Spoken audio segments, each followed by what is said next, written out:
I want to tell you about a tragedy that unfolded in a passport office 5 years ago, this past May. It happened when a woman came in with her three small children, ages 5, 3, and 8 months old. She gets into what seems like an endless line with all of her snacks and her water bottles and the strollers. And she is told by one of the people in the line, there's a special line for mothers with small children. She goes over to it. There are two women ahead of her. And when they get through the line, she comes to the clerk, who tells her she's in the wrong line. She needs to go stand with everybody else. She says, I'm a mother, I have young children. Get out of here. You don't belong here. She goes back to the original line, but she can see over the intervening minutes that she's waiting, she sees that many other women are coming up and they're getting their spot. She goes over to the woman again and says, look, I have three small children. I belong in this line. Lady, go back in the original line. Doesn't matter how many kids you have. I don't care. She's incensed. She goes back to the original line and she gets a hold. She sees the manager talking to someone. She runs over to him. And she says to him, this is racism. I am a black woman who came here less than 2 decades ago. I'm married to an Israeli. And this is one more example of racism in our culture and in our society. The man says to her, get out of my face. I don't accept your claim that this is racism. If you have to wait like everybody else, you don't get to be served now. And she's screaming, I get served now. I don't have to wait anymore. And the man's saying to her, no, you don't. Don't pull that race card on me. Get back in the line. She does. She waits. She finally gets her passport, tears apparently streaming down her face. But when she gets home, she writes it up for Facebook. She's very angry. And she writes in this posting, that's how we know the story.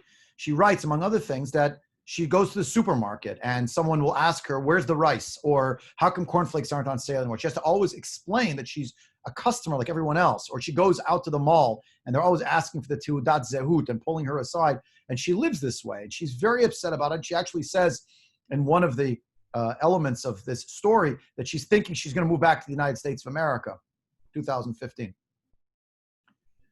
Well, 2 days later, on May 23rd, 2015, the manager of that passport office, whose name is Ariel Runis, remember that name, Ariel Runis, writes his own Facebook post and he explains his side of things. I printed it up because it made such an impression on me. He explains he's 47 years of age, and that he used to work for the Shin Bet for almost 20 years. He worked for the Israel Security Services.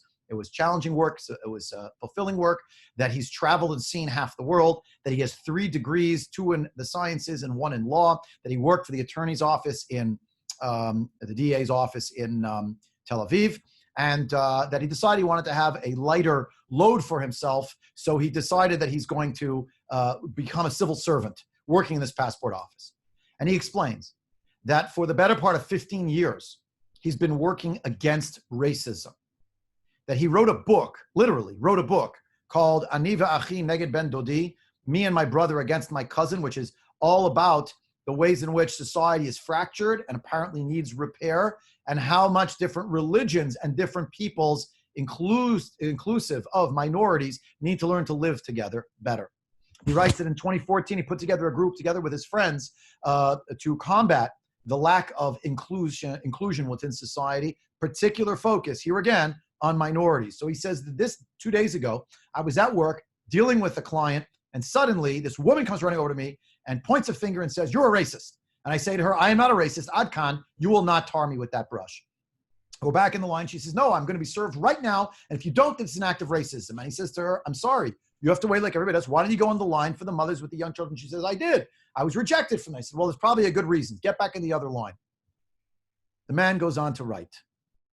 He says, for the last 2 days, my life has been taken from me. 6,000 shares of this woman's posting on Facebook, an interview on Arutz Eser, Channel 10, this woman explaining her side of the story. And he says there are hundreds and hundreds of comments and many people calling him off the hook, shouting at him, each one is another arrow that has pierced my flesh. Ani gizan, I am a racist. Kol pi'ulutai, all of my actions, all of my actions for my entire life, everything was disappeared. Everything was just wiped away with the hand.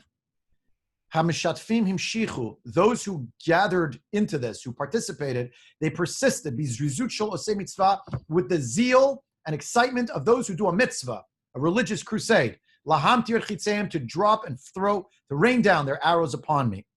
He goes on to explain that he himself, had he read such a posting with no backstory, no nuance to it, would have also believed it hook, line, and sinker and clucked his tongue and said with righteous indignation, oh, how terrible are the ills of our society that we have to deal with racism. It's so terrible. He said, I understand the impulse.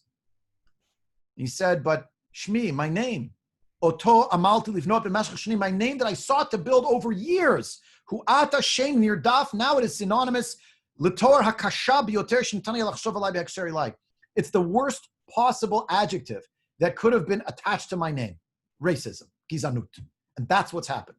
Ani mevin, he says, I understand. Moving forward, this is going to be my portion.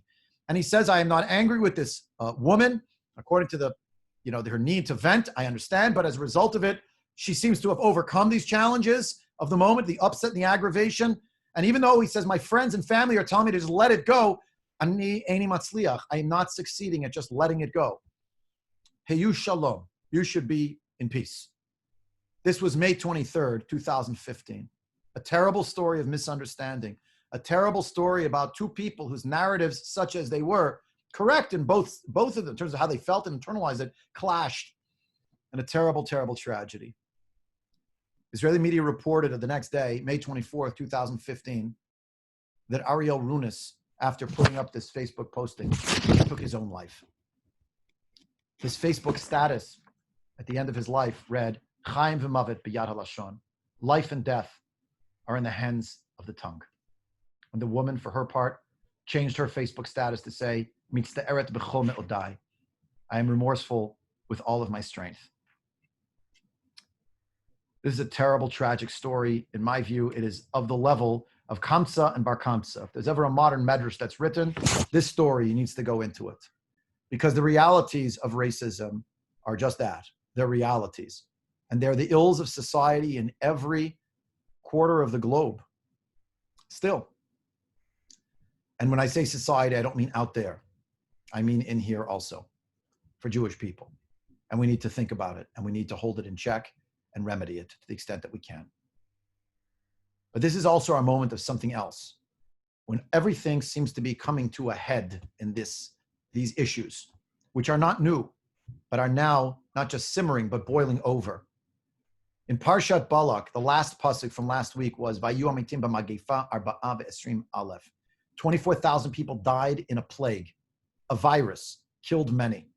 You can imagine the grief, the uncertainty, and the short hop from uncertainty and fear and grief to something else, rage and anger. What happened after Pinchas killed the two people who were engaged in immorality? Bava Chavtan Lifnei Malkum, the Gemara in Sanhedrin says, he laid them out in front of Hashem. Amalafanav, he said before Ribono Shel Olam, Master of the universe, Al elu yiplu asara esrim va'arba'a elef misrael. 24,000 Jews should die because two people acted in an inappropriate way. The Gemara says, Kiviyachol shasa plilut im kono. It's as if he was quarreling with Hashem, meaning he was defending the Jewish people, who was asking the question in his own upset. How could it be that 24,000 Jews just died? If only two people, the death of these two people caused the cessation of it, why was it necessary for 24,000 to die? And the angels, hearing Pinchas scream in this way to Hashem, push him away. And Hashem says to the angels, Hanichulo, leave him be. He did the right thing. He abated my anger against the entire Jewish people. But then what happened next? The Gemara says, Hitchilu shvatim mevazin oto. I would say an aggrieved, fearful people that had no idea what was coming next, that had 24,000 casualties suddenly, and now 24,000 plus these two individuals, came after Pinchas. Not to say thank you, but to blame him for everything that had happened. Hayumavazin oto means they denigrated him. They said, who is this whose maternal grandfather, Yitro, was a priest to idolatry, that he should kill a prince in the Jewish nation? How dare he?